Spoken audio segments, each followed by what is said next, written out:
కానీ క్యూ మాత్రం ఎందుకు ఎగరలేకపోతోంది? చూడ్డానికి ఒకేలా ఉన్నారు. చెప్పాలంటే మ్యూ తోక పొడవుగా ఉంది, కానీ క్యూ తోక మాత్రం చిన్నదిగా ఉంది. అవును కదా.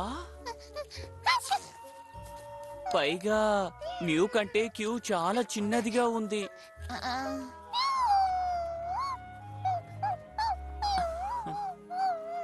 హ్మ్,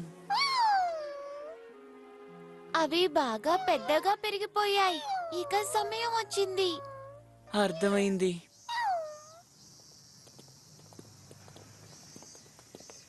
ఎందుకని నోబితా తొందరగా రమ్మన్నాడు? ఇంకెందుకు అనుకుంటున్నావు? డైనోసార్లని కనిపెట్టలేకపోయాడు కాబట్టి కళ్ళతోటి వేరుశనగల్ని నమలబోతున్నాడు. నీకోసమే వేరుశనగలు తీసుకొచ్చాం. అరే ఏంటిది? నోబితా ఏంటిది?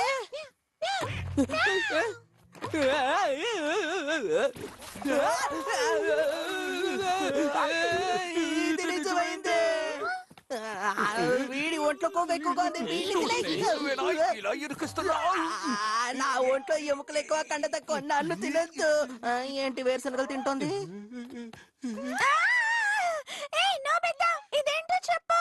ఇది నేను కనిపెట్టిన కొత్త డైనోసార్ నోబిసారస్. దీని పేరు క్యూ. అదిగో అక్కడుంది కదా, దాని పేరు మ్యూ. భయపడకు, వీళ్ళ ముగ్గురు నా ఫ్రెండ్సే.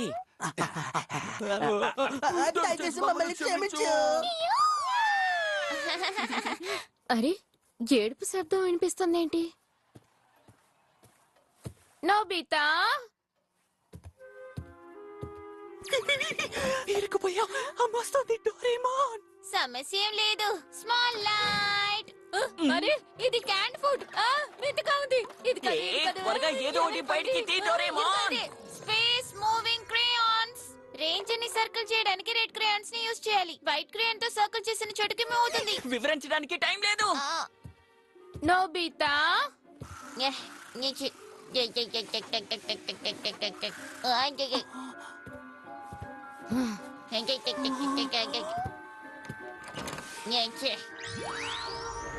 నోబితా.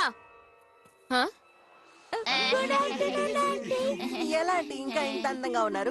ఉన్నట్టుండి పరుగుల శబ్దాలు వినిపిస్తున్నాయి. ఫ్రిడ్జ్ లో పెట్టిన ఆహారం కూడా